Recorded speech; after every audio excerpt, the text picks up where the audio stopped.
여러분들이 지금 매번 이렇게 고백하는 믿는 것과 하는 일에 하나 되는 교회가 됩시다. 이것은 그냥 단순히 슬로건이 아니라 우리가 이번 한 해 받아야 될 응답입니다.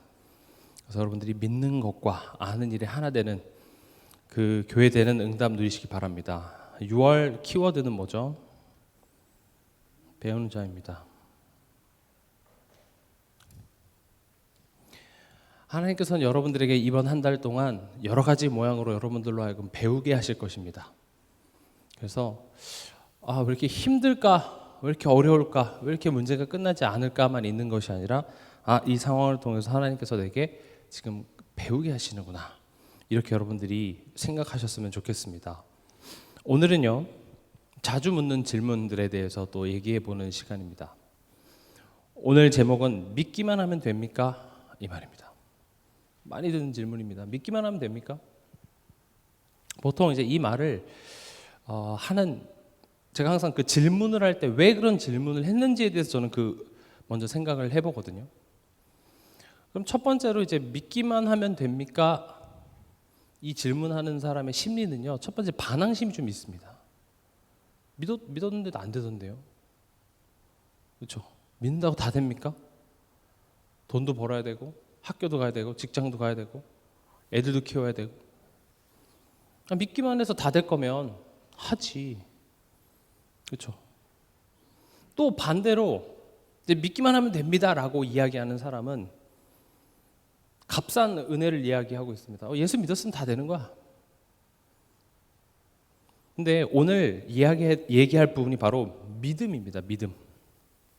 믿음에 대해서 사람들이요, 좀 잘못된 오해를 많이 하고 있습니다. 보면은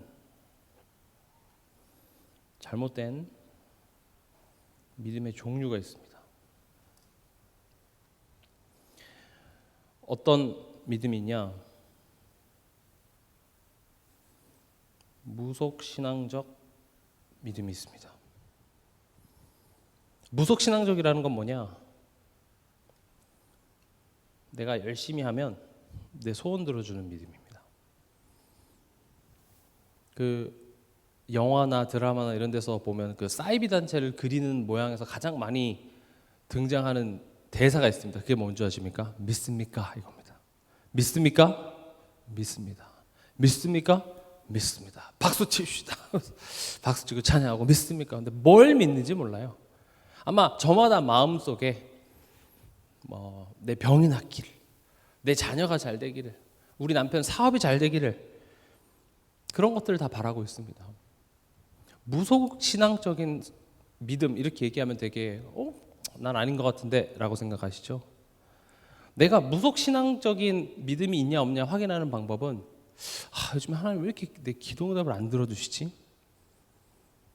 하나님 왜 이렇게 내 삶 속에서 뭔가 이렇게 문제를 해결해 주시지 않지? 거기에 아마 낙심하거나 또는 들떠 있다면 무속신앙적 믿음을 우리는 가지고 있는 겁니다. 또요, 율법주의적인 믿음이 있습니다.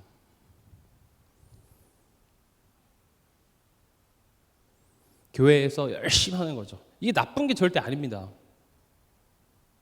교회에서 예배 한 번도 안 빠지고 성경 많이 읽고 그런 게 절대 나쁜 것은 아닌데, 그런 것을 하는 것으로, 그런 것을 열심히 하는 것이 믿음의 전부인 줄 아는 경우가 많습니다. 내가 율법주의적인 믿음을 갖고 있는지 안 갖고 있는지 아는 방법은 이상하게 교회만 오면 자꾸 비판이 돼요. 보통 이렇게 뭔가에 대해서 잘못됐다라고 지적하고 비판한다라는 것은요, 내가 그 부분에서 옳다고 생각하기 때문에 그렇거든요. 그렇잖아요. 우리가 상식적으로 내가 뭘 잘 못하는 게 있으면 거기에 대해서 비판하진 않아요.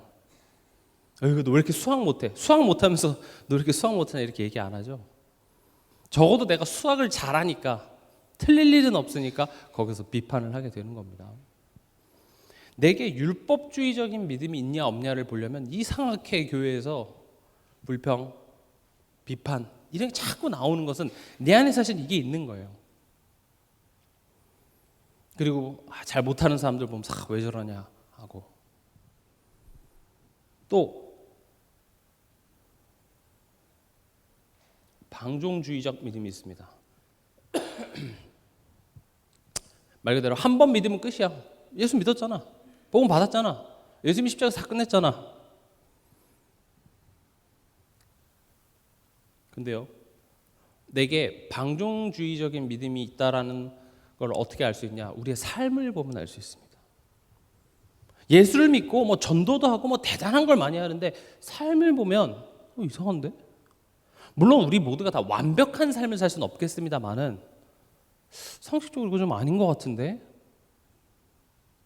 복음 안은요 훌륭한 사람들만 오는 게 아니라 이상한 사람들도 오고 무너진 사람도 오는 게 맞습니다만은 이따 뒤에서도 말씀드리겠지만 믿음으로 산다라는 것은요 우리의 삶이 점점 변화해 나가는 것이 믿음으로 사는 것입니다. 근데 그 생각 자체가 나 예수 그리스도 믿었으니까 어떻게 살든지 괜찮아. 틀린 겁니다. 우리도 나름 믿는다고 하지만 우리 삶 속에 그렇게 타협하는 부분들이 참 많습니다. 여기서 말하는 것은 어떤 윤리 도덕적으로 잘못된 것은 아주 결과적인 거고요. 그냥 매 순간순간마다 하나님의 뜻이 아닌 내 뜻대로 살려고 하고 기도하지 않고 살고 예배 없이 살아가고 그게 성경이 말하는 방종이에요. 왜냐? 예배 한 번 빠진다고 지옥 가나요? 예배 한 번 빠진다고 우리가 받은 구원이 취소되나요? 아니죠. 그래서 예배쯤이야 라고 하는 것을 보고 방종주의적 삶이라고 합니다. 여러분 방종주의적 삶 하니까 그래 예수 믿으면 술 먹는 것들 예수 믿으면 담배 피는 것들 그렇게만 생각하죠. 우리는 그런 사람들을 사실 비판할 자격이 없습니다. 원래대로 하면 어떻게 해야 돼? 우리 매 순간 매일매일 우린 예배하는 삶을 살아야 되는 게 그게 방종과 멀어지는 삶인데 됩니까? 벌써 우린 다 타협하고 있습니다. 그래서 제가 지금 앞에 이 말한 것들이 우리 모두에게 다 있습니다. 그런 부분들이. 좀 어떤 부분이 이렇게 좀 더 치우쳐져 있다 뿐이지 우리에겐 다 이런 부분들이 사실은 있습니다. 또 신비주의적인 믿음이 있습니다. 그런 사람들의 특징이 뭔가 이렇게 감정적이죠. 믿음하면 뭔가 마음이 뜨거워지고 찬양 부를 때 막 눈물이 나고 막 그 가슴에서 뭔가 이렇게 벅차오르는. 저도 이렇게 어렸을 때부터 교회에서 자라다 보니까 이렇게 말씀 듣고 우는 거 이런 거 잘 안 해요. 근데 제가 언제 좀 마음이 많이 뜨거워졌냐 하면 이렇게 막 미국에서 이렇게 전도하러 막 다닐 때 보면은 막 가슴이 뜨거워졌어요. 그래 현장에 이렇게 죽어가는 영혼이 많은데 지금 내가 공부할 때냐? 그래서 지금 이 공부가 중요한 게 아니라 지금 현장에 저렇게 사람들이 죽어가는데 전도해야지 무슨 돈을 벌며. 그래서 제가 학교도 쉬었습니다. 좋은 훈련이었습니다만은 그런 감정적인 것을 가지고는요 우리가 삶을 살아갈 수가 없습니다.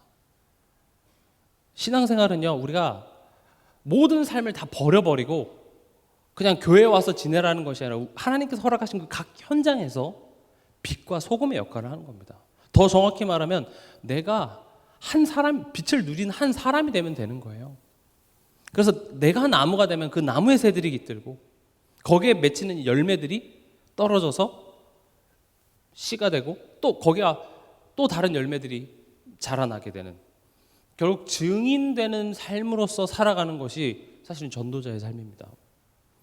근데 그런 부분들을 오해하게 되면 이렇게 신비주의적인 뭔가 감정적이고 병이 고쳐지고, 분명 이런 부분들이 있습니다. 하나님 우리 소원도 들어주시고 우린 당연히 하나님 아는 것에 열심을 내야 되며 또 복음 안에서는 그런 자유들이 있습니다. 또 하나님께서는 우리가 기도하면 병을 낫게 해주시기도 하고 그런 신비한 일들을 하시기도 하십니다만은 이것이 믿음의 전부는 아닙니다.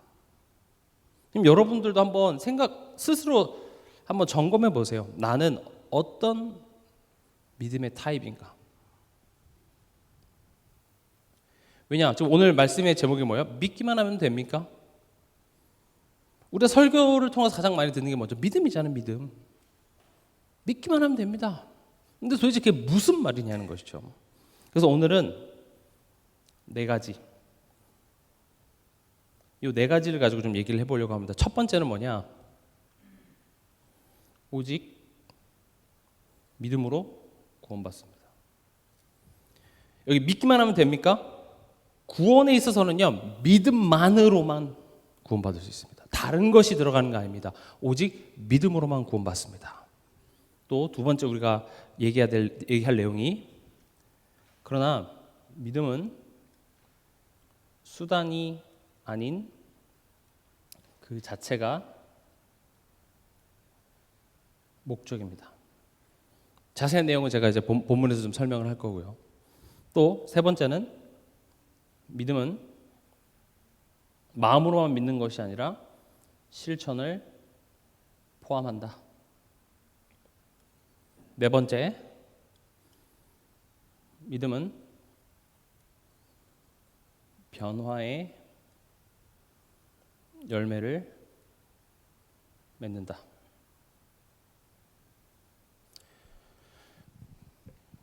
믿기만 하면 됩니까? 라는 질문을 통해서 믿음에 대하여서 내 자신을 점검해보고 믿음이 뭔지 생각해 보자는 겁니다. 애초에 그 질문하는 거에 답안해 주는 것보다 그 질문을 할 수밖에 없는 이유가 뭐예요? 믿음에 대해서 오해하고 있기 때문에 그래요. 그래서 지금 믿음에 대하여서 제가 네 가지를 가지고 설명을 하려고 합니다. 바로 본론으로 들어가서요. 믿기만 하면 되는 게 있습니다. 그게 바로 구원입니다. 성경에서는요, 계속 이 부분을 강조하고 있습니다. 명백한 진리입니다. 뭐예요? 믿음으로 의롭다함을 얻는다. 이신칭이라고 하죠. 로마서 3장 28절에 사람이 의롭다 하심을 얻는 것은 율법의 행위에 있지 않고 믿음으로 되는 줄을 우리가 인정하노라. 갈라디아서 2장 16절에 보면 사람이 의롭게 되는 것은 율법의 행위로 말미암음이 아니요 오직 예수 그리스도를 믿음으로 말미암는 줄 알므로 우리도 그리스도 예수를 믿었나니. 성경은 지금 이 부분뿐만 아니라 계속 강조하고 있습니다. 구원은 오직 믿음으로만 가능합니다. 여긴 이견이 없습니다. 근데 이 믿음은 우리에게서 난 것이 아니라 누구에게서 온 것입니까? 하나님의 선물입니다. 우린 그걸 은혜라고 하죠. 왜냐? 우리가 그 선물을 받을만 해서 준 것이 아니라 받을만 하지 않았지만 하나님께서 우리에게 주셨기 때문에 그렇습니다. 에베소서 2장 8절에서 9절을 보면 너희가 그 은혜에 의하여 믿음으로 말미암아 구원을 받았으니 이것은 너에게서 난 것이 아니요 하나님의 선물이라. 행위에서 난 것이 아니니 이는 누구든지 자랑하지 못하게 하려 함이라. 이렇게 돼 있죠. 이거 보세요. 믿기만 하면 됩니다라는 말이 사실은 틀린 말이기도 해요. 왜냐? 믿음은 하나님으로부터 오는 겁니다. 구원에 이르는 믿음은 하나님의 선물이에요. 그래서 무슨 예전에 이렇게 전도할 때도 이거 믿기만 하면 돼요. 영접기도 따라 하시기만 하면 됩니다. 그러면 될 것 같죠? 아닙니다. 하나님이 그 자에게 믿음을 주시고 그 믿음을 마음으로 믿어 입으로 시인하는 것으로 하나님이 나를 위해 예수 그리스도를 보내셨고 그 그리스도가 나를 위해 죽으셨구나를 확인하게 되는 것이죠. 그래서 우리가 뭔가 믿음은 내가 뭔가 이렇게 선택한 것이라고 생각하는 경우가 많습니다. 근데 믿음은 하나님이 주시는 선물이자 성령의 역사로 거듭난 자에게만 나타나는 것이 믿음입니다.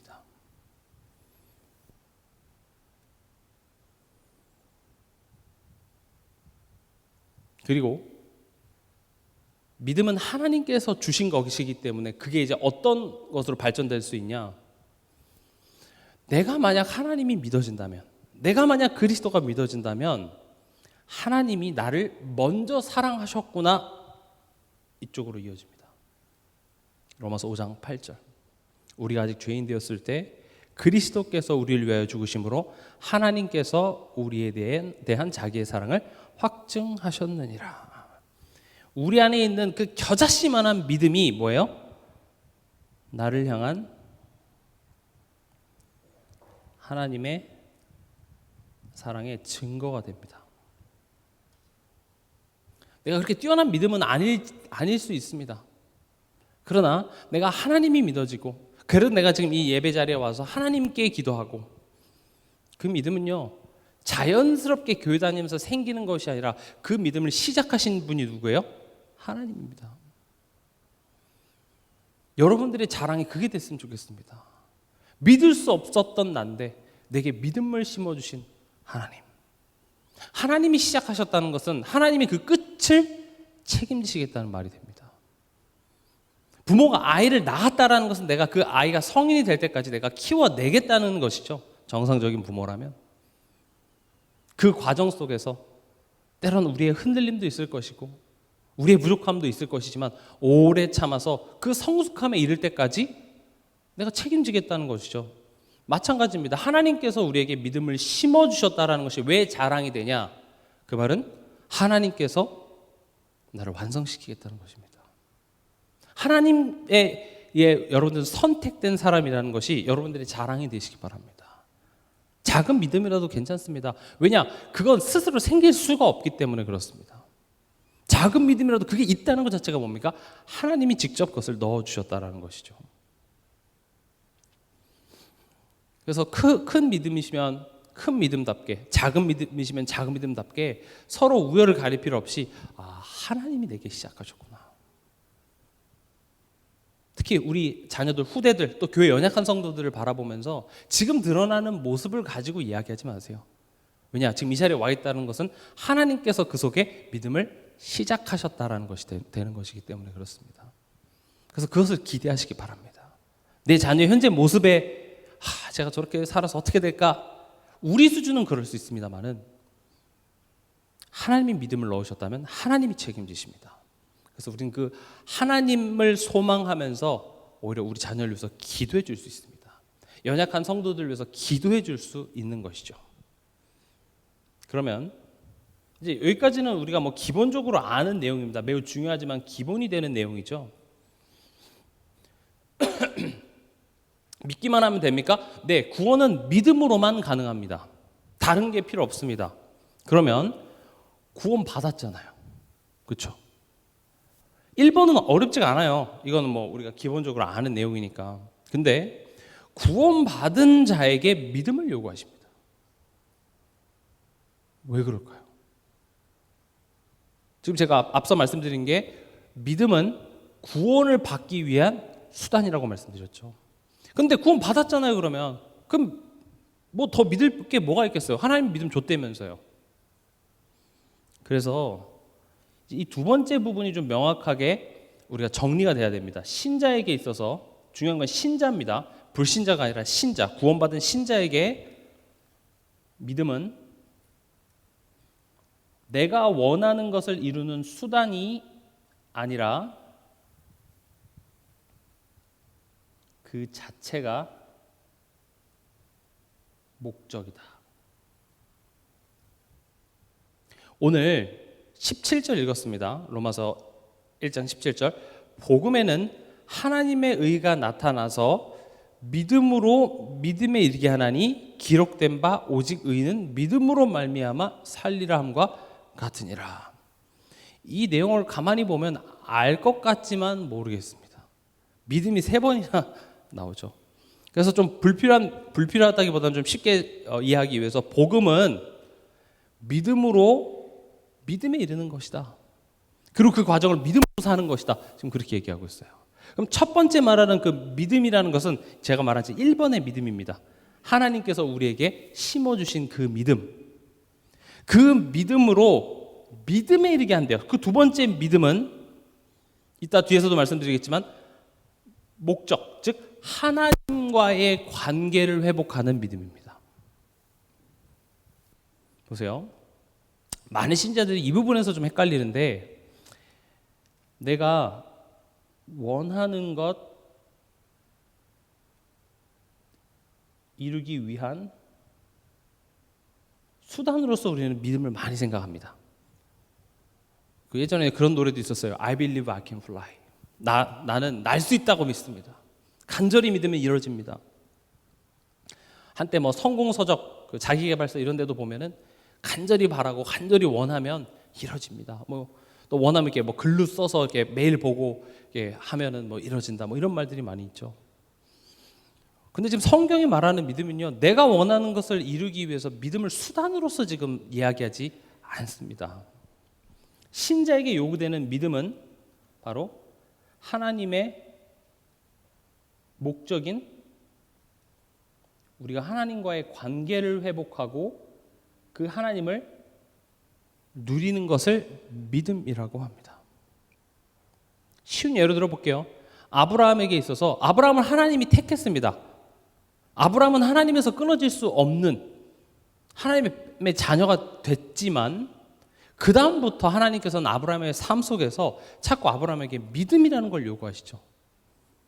언제 믿음이 요구됩니까? 그럴 수 없는 상황, 앞이 보이지 않고 소망이 없는 것 같은 현실 속에 집어넣어놓고 믿음을 요구하십니다. 여기서 말하는 믿음은 뭡니까? 내가 누군지를 아는 거예요.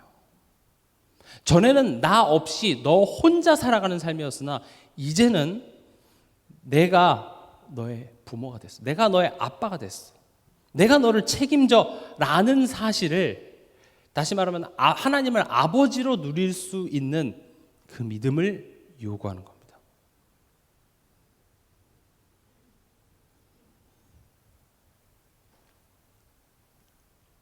믿음으로 믿음에 이르게 한다.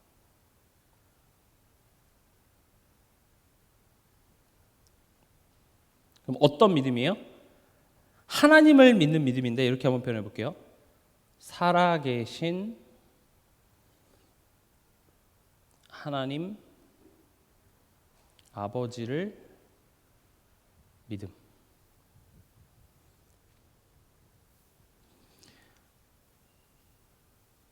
하나님을 믿는다. 무슨 말이죠? 창조주시며 능력을 가지신 하나님께서 나를 위한 구원을 계획하시는 하나님을 믿는 겁니다. 그분이 뭡니까? 내 아버지십니다. 다시 말하면 관계입니다.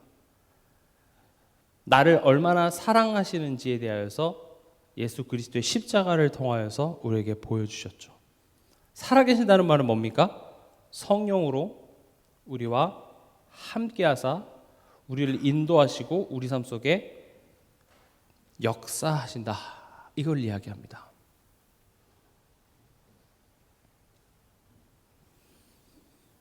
우리의 현실 속에서 하나님이 원하시는 것은 살아계신 하나님 아버지를 믿는 믿음의 실력을 요구하십니다. 베드로가 주는 그리스도시요 살아계신 하나님의 아들이십니다. 고백은 했지만 실제 현실 속에서는 어땠습니까? 정말 하나님을 아버지로 믿었습니까? 그 하나님을 살아계신 하나님이라고 믿었습니까? 머리로는 알았어요. 머리로는 알았지만 정말 지금 내 삶 속에 역사하시는 하나님이라고 믿냐 이거죠. 지적으로는 우리 동의할 수 있어요. 그런데 만약 내 자녀에게 문제가 생기고 내 건강에 문제가 생기고 경제에 문제가 생겨보세요. 내 현실에 문제가 생겨서 앞으로의 내 삶의 일이 조금 불투명해지면 우리는요 살아계신 하나님 아버지를 믿지 못하는 곳으로 돌아갑니다. 그게 우리 현실이에요. 믿지 못한다는 것의 증거가 뭐예요? 염려, 걱정, 원망, 불신앙. 그래서 우리가 예배를 통하여서 말씀 앞에서 자꾸 내 자신이 그렇구나 이렇게 자꾸 자기 성찰이 되지 않으면요 믿음으로서의 자람이 없습니다. 이 두 개를 꼭 구분하셔야 됩니다. 지금 우리가 하나님 알기를 힘써야 되고 성경 읽어야 되고 이런 이야기를 하면 야 그런 행위로 구원받냐? 그런 이야기를 하지 마세요. 지금 우리는 첫 번째 하나님의 은혜로 주신 그 믿음을 얘기하는 게 아닙니다. 그 믿음은 우리 노력으로 되는 게 아니라 하나님의 은혜로 주신 것입니다. 그렇게 하나님의 자녀인 우리에게 요구하시는 그 두 번째 믿음은 천국 가냐 지옥 가냐의 문제의 믿음이 아니라 이젠 너가 하나님의 자녀가 됐으니 그럼 그 하나님이 누군지를 알고 너가 그 자녀가 됐다는 게 어떤 명예와 어떤 지위인지를 알고 거기에 맞는 선택과 행동을 하는 자리로 가게 하는 그 믿음을 얘기하는 겁니다. 그래서 성경을 보면 어떤 부분은 믿음은 주셨다 그러고 어떤 부분은 우리 보고 믿으라고 하고 뭐 어떤 장단을 맞춰야 돼요? 가만히 있어야 되는 겁니까? 아니면 열심을 내서 믿으려고 노력을 해야 되는 겁니까? 둘 다 맞아요. 구원에 이르는 믿음은 하나님의 은혜로 주신 것입니다. 하나님께서 주셔야만 해요. 그러나 두 번째 믿음, 즉 신자에게 요구되어지는 믿음은요, 어떻게 보면 하나님을 신뢰하고 순종하는 그런 믿음의 도전들을 요구합니다. 그래서 이 믿음의 자람이 있어야 되는데 다른 게 아닙니다. 좋으신 하나님을 경험해야 합니다.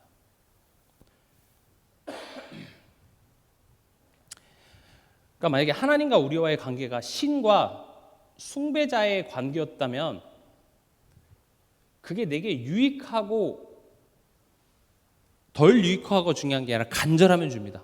뭐가 됐든 간에 줍니다. 그러나 이게 부모와 자녀와의 관계라면 아무리 간절해도 유익하지 않으면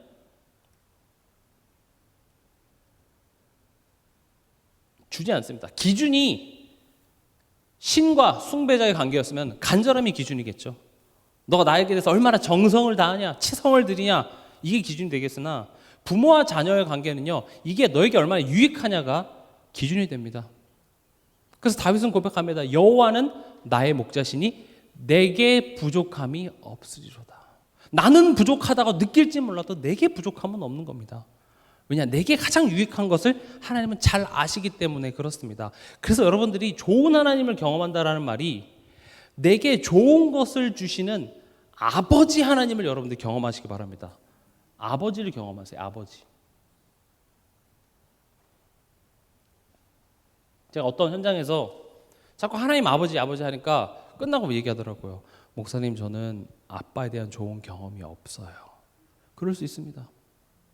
아버지가 어렸을 때부터 조금 이렇게 관계가 별로 안 좋았던 것 같아요. 그래서 제가 얘기했어요. 우리 세상의 아빠는 완벽하지 않을 수 있습니다. 그래서 성경 속에서 하나님이 어떻게 하셨는지, 진짜 하나님 원래 만드신 그 아버지의 모습이 어떤 건지를 성경을 통해서 확인하라고 말씀드렸습니다. 잘 보세요. 우리가 어린 애들이 시험 공부를 하나도 안 하다가 시험 전날에 믿습니다. 저 산도 옮기고 뭐 홍해도 가르고 난 그 하나님 정말 간절히 믿습니다 하면서 금식하며 철야기도 하고 시험 보면 하나님이 어떻게 응답하실까요? 어떻게 응답하실까요? 제가 만약 아버지 하나님이라면 시험을 더 찍어도 한두 개는 맞잖아요. 다 틀리게 해서 다음번에는 공부 미리 해야 되겠다, 이렇게 만드실 겁니다. 물론 한두 번 도와주실 수 있어요. 우리가 지금 공부, 시험 이렇게 얘기하니까 되게 쉬운 답변이 나오죠.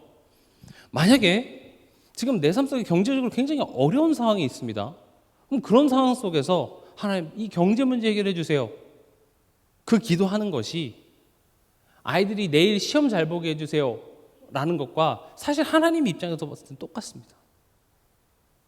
안 해주겠다는 것이 아니라 하나님은 지금 그 상황을 모면하는 것에서 끝나는 것이 아니라 우리가 실력을 가진 사람이 되기를 원합니다. 믿음이라는 것은요, 뭔가 비상식적인 행동을 자꾸 하는 게 아닙니다.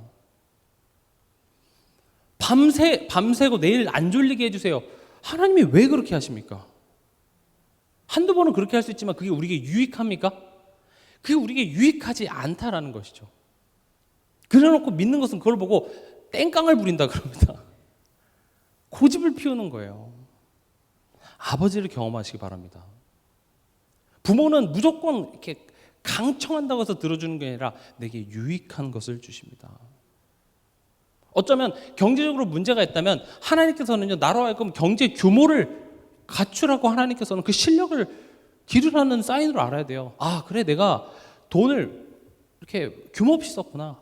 이럴 때일수록 내가 더 헌금도 하고 더 내가 저축도 하고 규모 있게 내가 해야 되겠구나 라고 깨닫는 것이 맞지.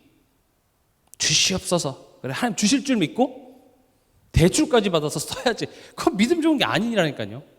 그게 마치 하나님이 내일 시험 잘 보게 해주실 걸 믿고 저녁에 나가서 친구들이랑 노는 거랑 똑같은 내용이에요.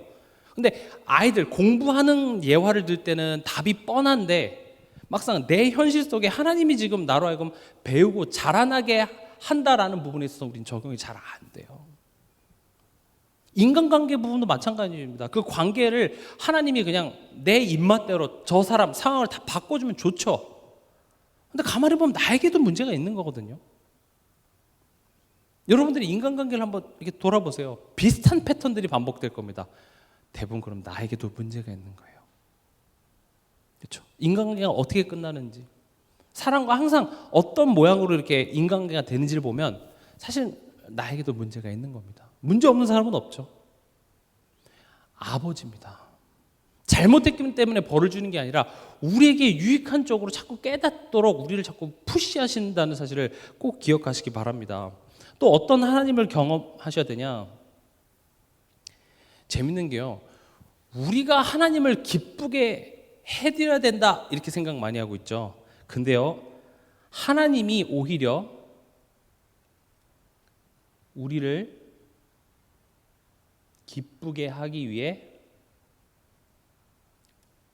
일하십니다.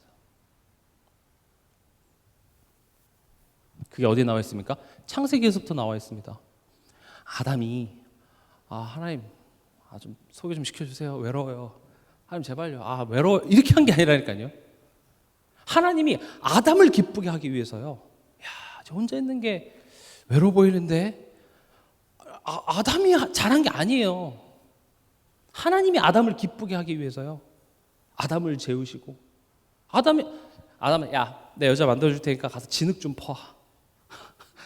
네가 좀 해. 내가 좋은 거 해줄 테니까. 생색을 내는 것도 아니에요. 아담을 잠들게 하시고 아담의 갈비뼈를 취해서 여자를 만들어서 아담에게 만든 아담을 기쁘게 하기 위해서요. 하나님이 그래요. 마치 딱 부모가 그렇죠. 자녀를 막 기쁘게 해요. 그럼 그 자녀가 기뻐하는 반응이 누구의 기쁨이 돼요? 내 기쁨이 되죠. 하나님은 그거예요. 우리는 굉장히 하나님을 오해하고 있어요. 뭔가 하늘에서 근엄하게 딱 해서 어이구 우리가 굽신거리면서 하나님 아버지 이렇게 하면 하나님이 옛다 조금 주고, 그게 아니라 지금 하나님이요 처음부터 그러셨어요. 조금 어려운 얘기지만 하나님이요 성삼위 하나님, 그 하나님 성부 성자 성령 하나님 사이에 있는 그 기쁨과 사랑을 우리와 함께 나누기 위해서 인간을 창조하셨습니다. 우리를 기쁘게 해서 그 기쁨을 주는 하나님을 우리가 기뻐하는 이 관계예요. 우리가요, 그러니까 아담과 하와가 그렇게 하나님이 아담 외롭지 않도록 아내까지 만들어서 줬는데 그 아담이 어떻게 했습니까? 하나님을 무시하고 하나님을 떠났어요. 근데요, 하나님은요 그 인간을 구원하기 위해서 또 그리스도를 준비하십니다. 이건 진짜 일방적인 사랑이에요. 인간이 하나님한테 잘하는 게 없다니까요. 여러분들이 뭘 어떻게 해서 기뻐하게 할 거예요? 하나님의 관심은 우리를 기쁘게 하고 싶습니다. 여러분들이 행복하고 여러분들이 잘 살았으면 좋겠어요. 근데 그 잘 사는 게 우리는 엉뚱한 것을 잘 산다고 생각하고 있어요. 성경을 보면 다 하나님이 우리를 기쁘게 하기 위해서 일하시는 모습들이 보여집니다. 우린 이걸 경험해야 돼요. 삶 속에서. 하나님 내 편 맞구나. 하나님 진짜 나를 기쁘게 하고 나를 만족하게 하고 나를 행복하게 하시기 위해서 하나님이 일하고 계시는구나. 자녀한테 학원 가라, 책 읽어라, 이게 자녀를 공격하고 힘들게 하기 위해서입니까? 아니죠. 그게 결국 너에게 유익하고 그게 너에게 행복을 줄 거라는 사실을 부모는 알고 있기 때문에 훌륭해지라고 자꾸 이야기하시듯이 하나님도 지금 우리에게 그렇게 하고 있습니다. 때로는 우리에게 아픈 문제가 있습니다. 시련도 있습니다. 갈등도 있습니다. 그 상황을 통해서 뭘 경험해야 됩니까? 좋으신 하나님을 우리는 경험해야 됩니다. 그 하나님을요 오늘로 가져오는 것, 그걸 보고 믿음으로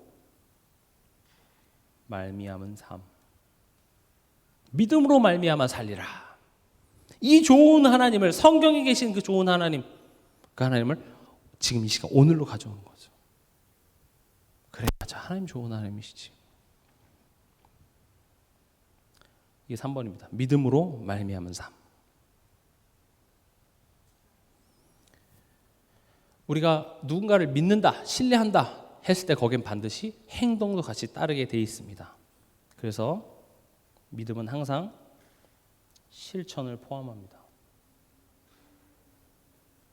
야고보서 2장 17절에 행함이 없는 믿음은 그 자체가 죽은 것이라.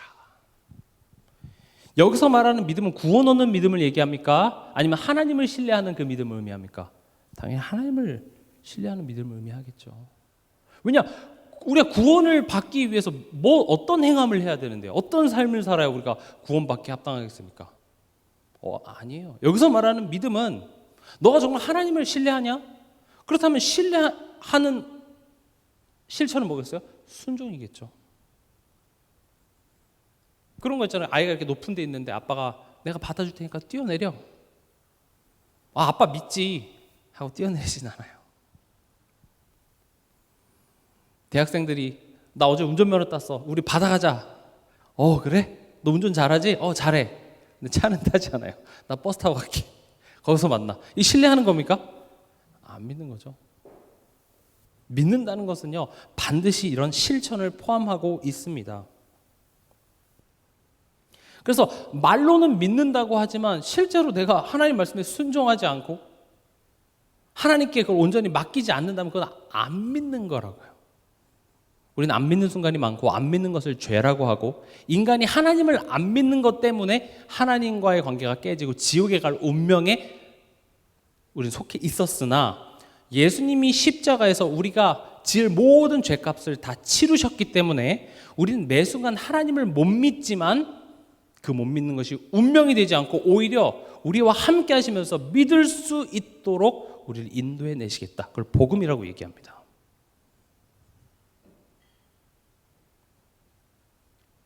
지금 신자의 믿음을 이야기하고 있습니다. 참된 믿음은 그래서 조금 어렵다기보다는 이렇게 한번 표현해 볼게요. 전 인격적 반응입니다. 설명해 볼게요. 무슨 말이냐? 믿음은 지적 동의가 있는 겁니다. 머리로 내가 지식으로 알고 그래 맞아 그게 진리구나 라고 내가 머리로 동의하고 마음으로 그 신뢰를 하며 마지막으로 내가 의지적으로 순종을 하는 겁니다. 의지적이라는 것은 하나님이 날 그렇게 만들어주세요가 아니라 나의 선택입니다. 의지라는 것이 그 가치를 알고 내가 그것을 인격적으로 선택을 하는 것이죠. 이것을 로마서 10장 9절에는 이렇게 표현하고 있습니다. 네 입으로 예수를 주로 시인하며 내 마음에 하나님이 그를 죽은 자 가운데서 살리신 것을 믿으면 구원을 받으리니. 믿음이라는 것은 그래서 머리로만 하는 것이 아니라 감정으로만 느끼는 것이 아니라 어떤 행위로만 되어지는 것이 아니라 그 세 가지를 같이 이야기하고 있다는 사실입니다. 그럼 믿음에 대한 많은 질문들이 있습니다. 머리로는 아는데요. 그리스도에 대해서 정확히 아는데요. 지적으로 아는 것만으로는 그걸 온전한 믿음이라고 얘기할 수 없습니다. 왜냐? 야고보서 2장 19절에도 보면 귀신들도 알아요. 귀신들도 하나님 안다니까요. 그래서 머리로만 아는 것이 전부는 아니에요. 중요한 것이지만 그리고 또 알아야 뭘 믿겠죠. 그러나 그 믿는 것이 전부는 아니에요. 그래서 우리는 이 지적 아는 것은 성경과 성전, 즉 교회를 통하여서 알게 하시고 성령께서 우리를 가르쳐 깨달아 알게 하십니다. 지적으로 아는 것은. 근데 이제 중요한 것은 이 두 부분이 좀 힘듭니다. 내가 진짜 마음으로 믿고 내가 정말 믿는 자 같은 선택을 하고 믿는 자는 어떤 행동을 하는 것. 그래서 내가 진짜 마음으로 신뢰하고 있는지 아닌지가 어디서 드러나냐? 문제 앞에서 드러납니다. 그러니까 제가 좀 아브라함이 믿음의 조상이니까 아브라함에 대해서 얘기해 볼게요. 하나님이 아브라함에게 나타나서 미리 말씀하십니다. 그렇죠? 내가 너를 복이 되게 하고 너의 후손을 통하여서 천하 만민이 복을 얻게 할 거야 라고 말씀을 주세요. 그럼 아브라함은 알았어요. 그것을 듣고 하나님 말씀대로 갔는데 뭐가 찾아옵니까? 기근이 찾아오기도 하고요. 또 여러 가지 문제와 그런 시험 앞에서 뭐가 드러납니까? 내가 머리로는 알지만 실제로 마음으로 믿지 못하고 있음이 드러나죠. 그때마다 뭘 합니까? 제단을 쌓습니다. 제단을 쌓고 어떻게 합니까? 거기에서 내가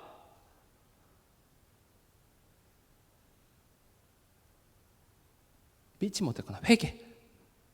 하나님께 다시 돌아가야 되는구나. 이 회개와 믿음이 계속 반복되어져 가는 속에서 하나님께서는 이제는 너가 사랑하는 독자 이삭 바치라고 했을 때 내가 실천할 수 있습니다. 바치게 해주세요가 아니라 내가 아들을 데리고 아들에게 희생제사들이 그 나무를 지게 하고 데리고 갑니다. 혹시 그 종이 막을까봐 종을 아래에 두고 아들과 둘이 가서 내가 그 아들을 결박해서 내가 칼로 아들을 죽이려는 그런 의지적인 순종까지 나타나게 되더라는 것이죠. 그래서 우리 삶은 이게 계속 반복됩니다. 교회를 통하여, 강단을 통하여, 말씀 운동을 통하여, 성경을 통하여 계속 여러분들에게 말씀을 미리 알게 하시고 이번 한 주간 동안 너가 정말 마음으로 신뢰하는가 점검해 보라고 이런 문제 허락하세요. 문제 앞에서 내가 또 연미했네. 내가 또 불안함에 휩싸였네. 그때마다 우리는 다시 말씀 앞에 와서 회개하고 하나님을 다시 바라보면서 결국 뭐가 나오는 거야? 내가 그 말씀에 순종하는 도전이 나오게 되더라는 것이죠.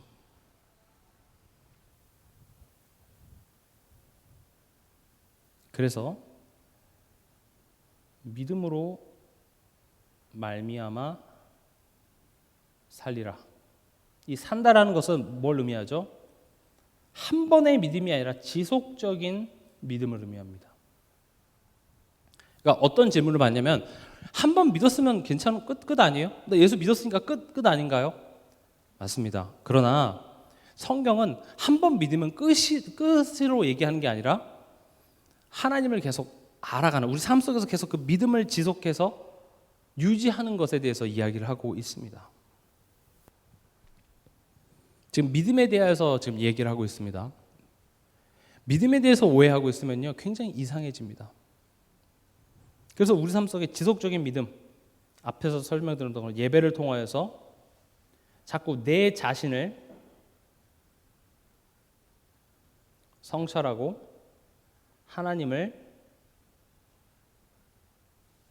하나님께 돌아가는 회개가 필요하고요. 믿음입니다. 하나님을 알아가고 도전하는 이게 우리 삶 속에 지속적으로 계속 일어나는 것을 믿음이라고 이야기합니다. 그랬을 때 믿음은 변화의 열매를 맺게 되어 있습니다. 교회를 오래 다니고 신앙 경력이 아무리 오래돼도 열매가 없다라는 것은 지금 내가 올바른 믿음을 갖고 있지 않기 때문에 그렇습니다. 여기서 어떤 변화가 일어나야 되냐? 우리 인격의 변화가 일어나야 됩니다. 다시 말씀드립니다. 인격이 훌륭해져야 됩니다가 이야기하는 게 아니라 그것은 필연적으로 열릴 열매예요. 근데 내 성격이 좀 개차반이야. 내 성격이 좀 더러워. 그러면 그 성격을 고치려고 노력하기보다는 그 모습을 보면서 내가 더욱더 뭘 해야 되겠습니까? 하나님을 신뢰해야 됩니다. 이게 화가 많고 성격이 막 불같은 사람들 특징이 그 사람이 세서가 아니라 오히려 겁이 많아서 그래요. 심리가 그래요. 내 속에 겁이 많으니까 그냥 그렇게 화를 내는 것으로 그런 불안함을 좀 달래고자 하는 거죠. 또 내 삶 속에 뭔가 변수를 가져오면 그게 싫은 거예요. 그래서 화가 나는 거라니까요. 그럼 가만히 보면 결국 내가 앞에 어디죠?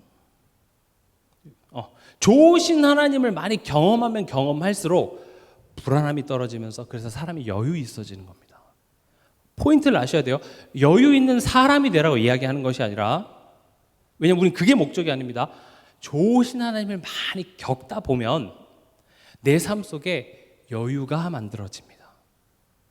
그리고 그런 여유와 힘이 나에게만 고여있는 것이 아니라 내 자녀에게 그런 관계에 이렇게 열매로 맺혀져요.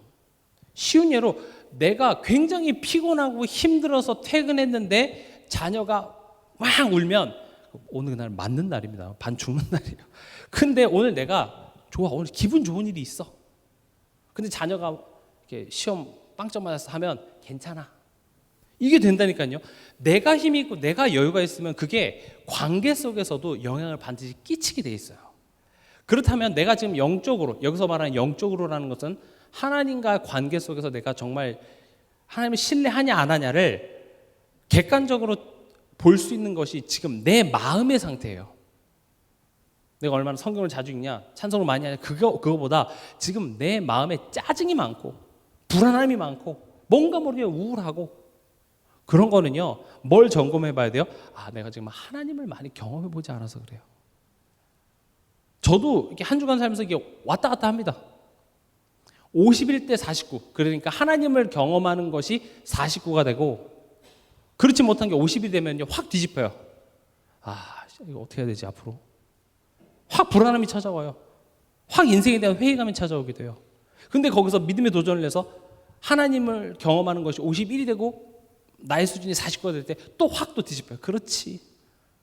이게 계속 엎치락 뒤치락 하면서 하나님이, 성령이 지금 뒤에서 뜨거운 바람으로 우리를 이렇게 밀고 가고 계세요. 우리는 엎치락 뒤치락 하지만. 왜냐? 우리는 지금 천국으로 가는 KTX에 이미 타 있어요. 거기서 서서 가냐? 좌석이 있는데 서서 가냐? 앉아서 가냐? 좌석 있으면 앉으면 되는데 우리는 어떻게 해요? 서서 가요. 앉아 있어도 그래도 공짜 탔는데 짐을 머리에 지고 있는 거죠. 짐 내려놓으셔도 돼요. 똑같아요. 지금 우리는 그 훈련을 받는 것입니다. 그래서 우리의 인격의 변화, 또 우리의 삶의 변화, 또 사람과의 이 관계 속에서 그런 내가 하나님을 믿는 것에 대한 열매들이 맺혀지게 돼 있습니다. 그것을 사도행전 1장 8절에 오직 성령이 너에게 임하시면 성령의 그 권능으로 말미암아 우리가 뭐가 됩니까? 증인되리라. 증인되는 삶입니다. 그래서 신자가 뭐예요? 믿는 자의 삶은 뭔가를 하는 싸움이 아니라 되는 싸움입니다. 내가 어떤 사람이 돼야 돼요. 지적하고 내가 뭔가 하는 건 쉽다니까요. 오히려 밖에 나가서 예수 믿으세요 하고 누군가를 이렇게 복음 설명하는 것은 하면 돼요. 그러나 내가 되는 싸움은 이건 다른 내용이에요. 기억하시기 바랍니다. 결론으로요. 히브리서 12장 1절에서 3절은 한번 같이 읽어보도록 하겠습니다. 히브리서 12장 1절에서 3절.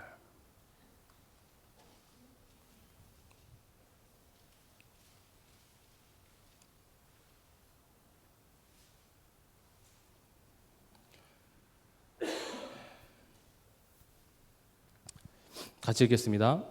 이러므로 우리에게 구름같이 둘러싼 허다한 증인들이 있으니 모든 무거운 것과 얽매이기 쉬운 죄를 벗어버리고 인내로써 우리 앞에 당한 경주를 하며 믿음의 주요 또 온전케 하시는 이인 예수를 바라보자. 그는 그 앞에 있는 기쁨을 위하여 십자가를 참으사 부끄러움을 개의치 아니하시더니 하나님 보좌 우편에 앉으셨느니라. 너희가 피곤하여 낙심하지 않기 위하여 죄인들이 이같이 자기에게 거역한 일을 참으신 일을 생각하라. 보세요. 지금 이 내용을 좀 잘 이해하셔야 되는 것이 여기 보면 예수를 바라보라 그랬습니다.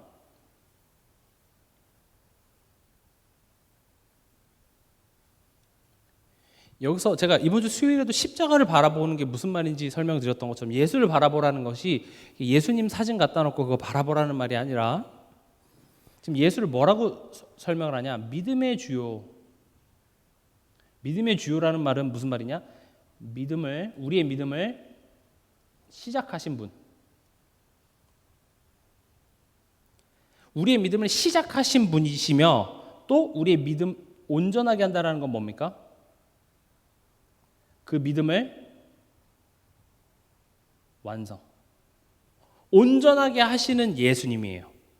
근데 그냥 그 예수님을 쳐다보면 어떤 능력이 임해서 갑자기 막 잘 되는 그런 식의 이야기를 여긴 이야기하고 있지 않습니다. 1절에 보면 우리에게 요구하는 게 뭡니까? 인내로서입니다. 지금 이 히브리서 12장 1절에서 3절은 예수님 참으신 거 봤지? 너희도 인내. 지금 그 말을 이야기하고 있어요. 보세요. 12절에 그 앞에 있는 기쁨을 위하여 십자가를 참으사 부끄러움을 개의치 아니하시더니 하나님 보좌 우편에 앉으셨느니라. 3절에도 보면 뒷부분 죄인들이 이같이 자기에게 거역한 일을 참으신 일을 생각하라라고 되어 있죠. 그래서 성경은 한 구절만 떼서 보는 것 말고 전체적인 맥락을 보는 게 되게 중요합니다. 믿음에 있어서 인내는 굉장히 중요합니다. 이것은 그냥 단순히 참는 힘을 이야기하는 게 아니라 하나님을 알 때, 신뢰할 때. 저희 집 강아지 이름이 보키입니다. 기다려. 주인을 신뢰하잖아요. 기다려요. 처음엔 잘 못 기다려요. 근데 그것을 자꾸 습관을 들여요. 기다렸을 때 못 참으려고 할 때 한 번 더 기다려 해서 앉잖아요. 그럼 간식을 줍니다. 그럼 기다리면 간식을 준다라는 신뢰를 갖고 있으니까 그 시간을 점점 느리는 거예요. 그럼 이제 나중에 기다리면 진짜 계속 기다리고 있어요. 앉아서. 그러다가 졸아요. 자. 귀엽더라고요. 지금 좀 강아지에 비유했는데 여기서 인내라는 것은 무조건 참아라가 아닙니다. 우린 참을 수가 없어요. 그러면 우리의 인생의 여정, 지금 예수님 2절에 보면 결국 하나님의 보좌의 우편에 앉게 하시는 그 하나님의 여정 있잖아요. 그것을 이루시는 분이 누구예요? 지금 하나님이시라고요. 지금 앞에 고난이지만 그 뒤에 영광을 예비하시는 그분이 하나님이시니까 그 하나님을 신뢰한다면 우리는 기다릴 수 있게 되는 겁니다. 그러면 우리가 이번 한 주간 동안 지금 내 현실이 내가 생각하는 것만큼, 내가 원하는 것만큼 돌아가지 않을 때도 있습니다. 미래가 불안하기도 합니다. 여러 가지 생각이 나를 사로잡기도 합니다. 그럼 그때 참으려고 하기보다는 뭘 해야 됩니까? 하나님에 대하여서 자꾸 내게 들려줘야 됩니다. 그래서 그 하나님을 아는 것이 무엇으로 나타나야 돼요? 기다리는 거예요. 하나님을 기다립니다. 믿음은 그런 겁니다. 하나님 살아계신 거 알지? 그렇다면 하나님이 하실 일들을 기다려봐. 하나님이 십자가를 통과해서 영광에 이르게 하신 것처럼 분명 지금 이 환난, 어려움, 이건 내게 유익한 것을 하나님께서는 합력해 선을 이루실 것을 지금 당장 조바심 내면서 된다 안 된다 일희일비하지 말고 하나님을 안다면 기다리라는 겁니다. 흔들릴 때 있습니다. 그래서 말씀을 통해서 하나님이 역사하시는구나, 하나님의 시간표가 있구나, 하나님의 때가 있구나, 이런 것들을 자꾸 내게 들려줘서 그것을 기다리는 것, 그것을 믿음이라고 합니다. 예수를 바라보라는 것은 막연하게 예수님 이렇게 바라보는 것이 아니라 그 십자가의 고통을 견디고 참고 견뎌서 결국 영광에 이르신 참으신 이를 생각하라, 우리에게 이렇게 얘기하고 있습니다. 이번 한 주간도 힘내시기 바랍니다. 믿으면 됩니다. 뭘 믿으면 됩니까? 나를 사랑하시는 하나님을 믿으면 됩니다. 아버지 하나님을 믿으면 됩니다. 내가 하나님을 기쁘게 하는 것보다 하나님이 나를 기쁘게 하려고 노력하시는 그 하나님의 마음을 믿으면 됩니다. 그 마음을 믿을 때 우리는 그 하나님의 말씀에 기쁘게 순종하게 되고 그분을 기다릴 수 있는 그런 믿음의 힘이 생길 줄 이번 한 주간도 주님의 이름으로 축원합니다.